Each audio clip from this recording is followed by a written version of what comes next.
We ready, Todd? Hello, ladies and gentlemen. Just happy to be back. Very excited about, our new team, our new challenges. The things we've done off season has been, great. So I'm very excited just to be back. I'm glad you all can join us today. And we're going to open up for questions. And I'm pretty sure we're going to start with Joe Varden.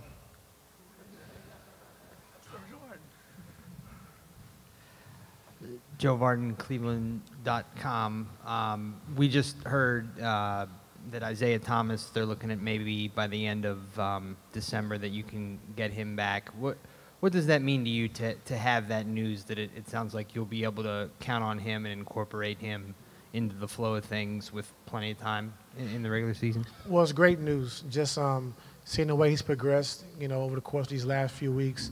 And, anytime you implement a guy who was, I think, 5th in MVP voting and, averaged 29 points a game, he's the all-star. So anytime you can get a guy like that back and, into your fold, it's a great opportunity. But I'm excited about our team, about our foundation that we already have in place. And then you add a guy like Derrick Rose, who's been a starter his whole career, a former MVP. So I just feel very confident that we can hold down the fort until Isaiah gets back. Ty, Chris Fedor, cleveland.com. At this point in his career, do you view Derrick Rose as a starting caliber point guard on a championship team? Yes, I do. He's 28 years old, so I know he's been around for a long time, and he's achieved a lot of things in his short career being so young. But we really value what he can bring to this team.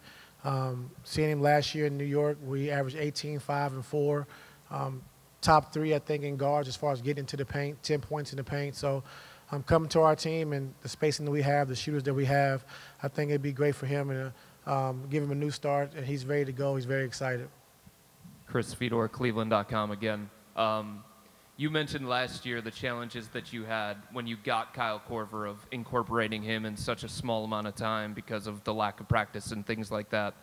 With Isaiah maybe coming back in December, January, whenever it may be, can you speak to the challenges that you're going to have with somebody like that, learning on the fly what he can and can't do?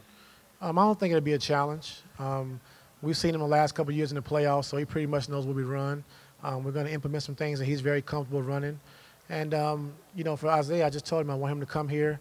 I want him to be aggressive, do what he does. And that's the great thing about our team. And when you come to our team, you're able to play how you can play and do what you do. And so we've already had a discussion. We want him to be aggressive, looking to score the basketball. And things won't change. So I think he'll be fine. Tom Withers, Associated Press. Hey, Ty. I wouldn't call it necessarily complacency, but do you think your team this year is going to have it's going to be a different drive or a different hunger and urgency to them? That's the goal. I think, last year, making it to the finals and coming up short, I think that's motivated our team. And as you can see, LeBron and JR and Tristan, those guys, Kevin, they started working immediately, after the season, trying to get ready and get back, for another run at it. So I don't see us being complacent. I see us being, hungry and up for the challenge. Ty, Scott Sargent, WFNY. To kind of piggyback off of Chris's question at Derrick being a 28-year-old starting caliber point guard, is he your starting point guard while IT is nursing to get back in December? Yes, he will be.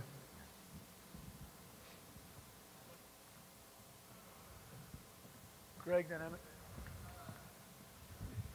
Greg Swartz, Bleacher Report. Coach, you're going from Kyrie, who was more of an isolation heavy player, to Derrick, and then Isaiah, who, their game's primarily driving, pick and roll like that.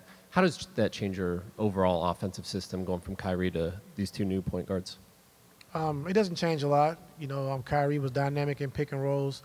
Derrick Rose is dynamic in pick and rolls. And then, Isaiah, he's great in pick and rolls also. So it's a lot of similarities as far as when you have explosive guards who can create off the pick and roll and get anywhere they want on the floor. So it won't be too big of a difference as far as, in the pick and roll game. Coach Ron Potesta, the Sports Animal 1390 in Youngstown. Talk about the importance of this day, given the fact that we had such a turbulent and sometimes tumultuous off-season. Just great to be back, being healthy and, having our team come back healthy with some new pieces that I think that we incorporated that made our team a lot better. And so just excited to be here. You know, it was a short summer, but anytime it's a short summer, it means you've done something positive. So we just want to continue to build off what we've done the last 3 years, and very excited to be back. Emmett Golden, ESPN Cleveland. Ty, a lot of the guys that were added in the offseason are guys that you could say have chips on their shoulders or something to prove. How will that change or improve the team overall, just in their mindset going forward? Well, when you get, guys like Jeff Green and Derrick Rose, guys who could have went to another team for more money, and they wanted to come here. They wanted a chance to, try to win a championship and be on a championship caliber team. So that just speaks a lot of their character and who they are as players. And they made a lot of money over their career, but now they want to win. And we're excited to have those guys and look forward to it. Steve Ashburn, NBA.com. Some of those guys you mentioned are here short term and want to make good, so they can go on to big things next year. How are you going to deal with speculation that's obviously going to be brought up time and again by the media on LeBron? Well, LeBron's the ultimate competitor, and we know his first thing, the biggest thing for him is to win. And his focus is on winning a championship, along with my focus and our team's focus. So as far as the speculation on everything else, I have nothing to do with that, but I just know he's an ultimate competitor, and we just focus on winning the championship. Lauren Brill, Channel 5. This weekend and in this past week, sports and social issues and politics have continued to collide. LeBron James made some comments on social media. Where do you stand in terms of sports and athletes using their platform to voice political issues? Well, for me, we had the same, talk last year. I support my team. I support my players. I support my team. And it's a freedom of speech. And as long as they're doing it in a positive way and they're not provoking violence or anything, I stand behind my team 100%. So that's how I feel about that, that moment. Jeff Shudell, News Herald. I think you just said that these new players are going to make you better. In what way will they make you better? It's going to make us better? Yeah. I mean, we have versatile players. I think, adding Derrick Rose, who can get into the paint, Jeff Green, who's a versatile guy, who can play 3-4. You have Crowder, who can play 3-4. Isaiah, a guy who can get into the paint, score, gets to the free throw line. So I think we added some versatile players who can play multiple positions, and that will help us out offensively, yes. And then also defensively, too. Chris Fedor, cleveland.com. Ty, along the lines of Lauren's question, have you had conversations with the guys, or do you plan to have conversations with the guys about how you plan to protest, if at all? No, we'll talk about it. We haven't addressed it yet because we haven't been around each other, but we'll talk about it at some point. Ty, Nick Wilson, 92.3 The Fan. Obviously, last year there was a lot of talk about LeBron's minutes. Now you have a team chock full of new players. Do you guys have a plan on how to walk the line between getting LeBron the appropriate amount of rest and mixing everybody in? Probably add a minute to his minutes. So probably 38.5. We'll see. Ty, Kenny Rhoda, WHBC. When you look at this team as it's constituted right now, what do you like the most about it, and where is your biggest concern with the team right now?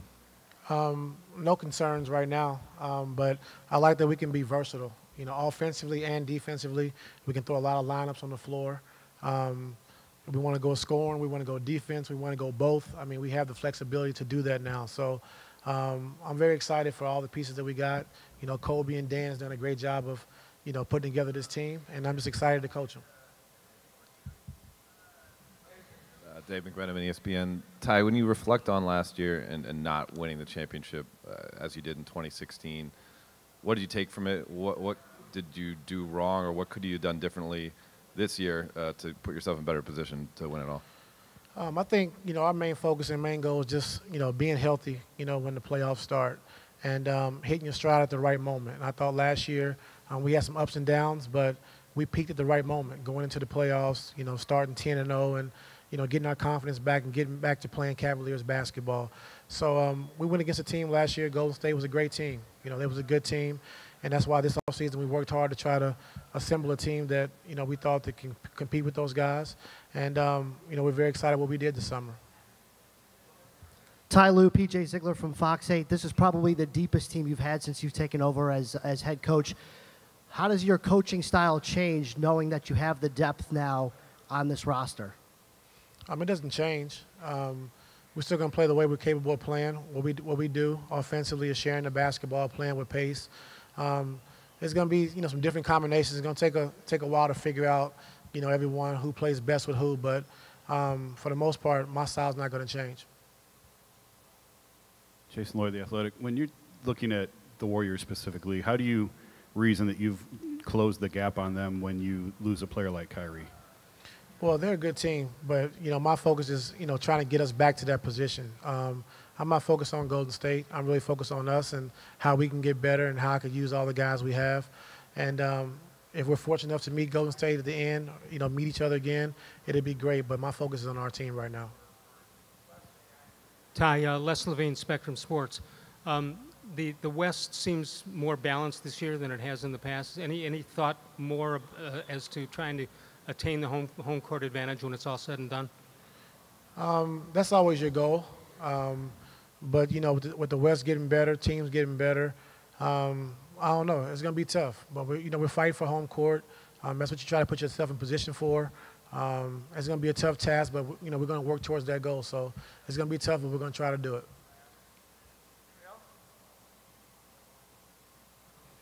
Jeremy James, ESPN 970. With the new schedule and starting a little bit earlier and getting the spacing out, how important is that to you, especially going through it, the old system as being an NBA vet? It's starting early. I don't have a problem with that. So we'll just see. No more 4 games in 5 nights, which is big. I think it'll help our league out a lot. I'm trying to cut back on back-to-backs, which we weren't very great at, last 3 years. So hopefully they can help us out, as far as guys getting their rest, not playing as many games in a week. So we'll see how it works out. How you doing, Coach? John Peck, WVKO, AM Radio, Columbus, Ohio. With the acquisition of the 2 speedy guards, do you think that you said you wanted to be more of a balanced team, but it seems like you would lean more towards a West Coast type offense? Do you foresee yourself being truly a balanced team or more of a, like I said, push offensive team? We want to play fast. We want to play with pace and take advantage of our guys, get into the paint, get into the basket, take advantage of our shooters. So I've always preached playing with pace. That's when we're at our best, and trying to score early in the offense. David Glazier from the News Herald and Morning Journal. One of the big 3 for the last 2 years is now elsewhere.